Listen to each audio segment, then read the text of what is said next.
I was asked by one friend of mine to give a bit of pointing out instructions. All right, let's take a crack at it. We need strategy here.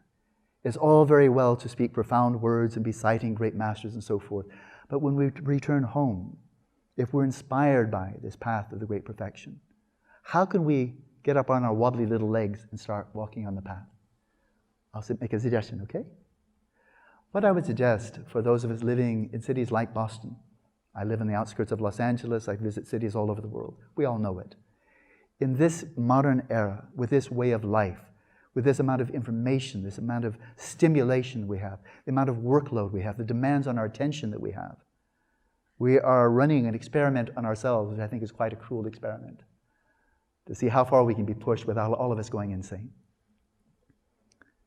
The first thing, as we had in the preliminary exercise, to learn in a non-trivial way how to set your body, speech, and mind at ease.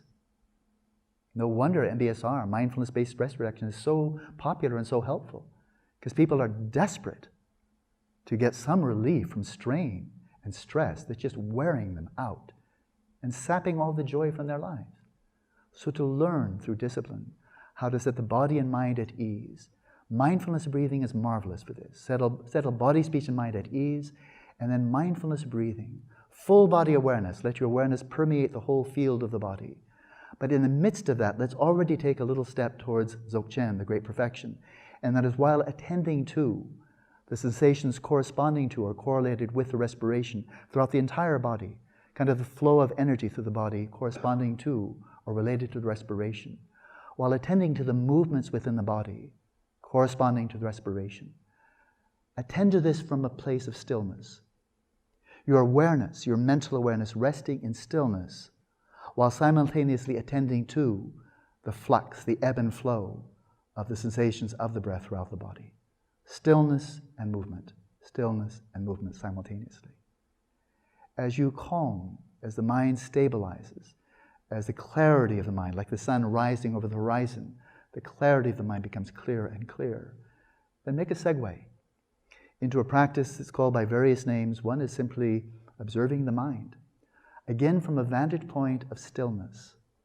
Direct your attention now single-pointedly to one out of 6 domains of experience, the domain of mental events, of thoughts, of memories, mental images, the same domain in which dreams arise at night, but also of subjective impulses like desires and emotions.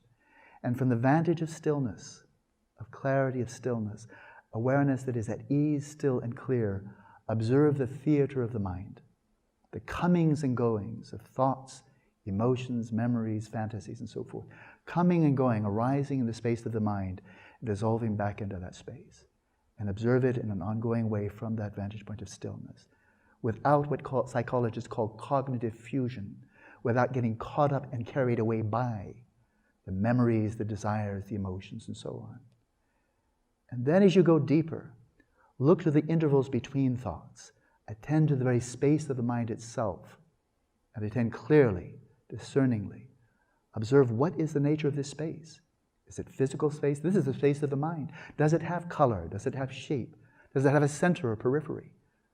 Does it have form? Does it have any physical qualities whatsoever? Observe it closely, the very space of the mind. And then, as we move in this strategy, this is now a very condensed course, as you're able to maintain that flow of clear, discerning awareness of the space of the mind, and observing also how thoughts emerge from that space, not emerging from neurons, which is a crazy idea. The notion of dreams and motion coming from chemicals and electricity, one of the craziest ideas I've ever heard.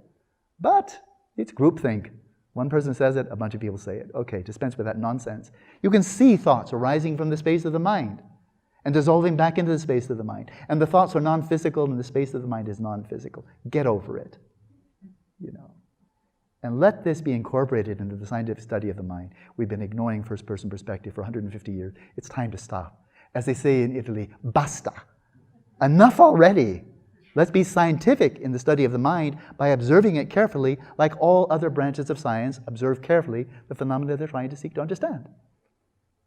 And don't just study brain and behavior. Duh. All right, so observe the space of the mind and now do something very clever. Withdraw the vector of your attention and withdraw right into the very nature of being aware itself. Have no directionality, no vector, no object of attention outside of awareness itself, and simply rest in an ongoing flow of awareness of being aware, consciousness of consciousness itself. It makes common sense that if you want to understand something, look at it closely for a sustained period. That's how Galileo discovered the moons of Jupiter and sunspots and the phases of Venus and craters on the moon. He observed carefully and in a sustained fashion and started the scientific revolution. It's high time for the first revolution in the mind sciences to begin, but that means we have to do what Galileo did, what Darwin did, and what William James did. Look carefully at the phenomena you're seeking to understand. Observe consciousness nakedly, without mediation. We're almost there. That's called shamatha. It's the subtlest and most profound method of shamatha there is in the whole Buddhist tradition. The awareness of being conscious itself. And now one step further and we'll slip into the domain of Dzogchen. Now carefully, incisively, observe that which is observing. We call it the mind, observe the mind. We call it awareness, observe awareness. Observe that which is aware, that which thinks, that which intends. Observe the observer and cut through the mind right down to the very ground, which is Rigpa. And Dzogchen meditation is nothing more or less than cutting through to pristine awareness, Rigpa, and viewing reality from that perspective. And that right there is the view of the great perfection. So in your practice, I just gave you enough to keep you busy for at least a few days. In your practice, when you come to the end there, when you're coming to where you're able to sustain a flow of awareness, and then you cut through the flow of awareness to the penetration to that which is aware, you note a distinction between the awareness that gets distracted and gets dull and gets centered and gets distracted again, and that's the mind. But as you cut through to that which is aware, you may cut through to a dimension of awareness that is unborn and unceasing, that never moves, because it's not in time. It's unchanging, and you can never wrap your conceptual mind around it. Because this baseline, this ground of awareness, from which all conditioned states of consciousness emerge, transcends the very parameters of existence and non-existence. It transcends all conceptual categories. It can be known. It's not an ultimate mystery. It can be known directly, without mediation, but only by itself.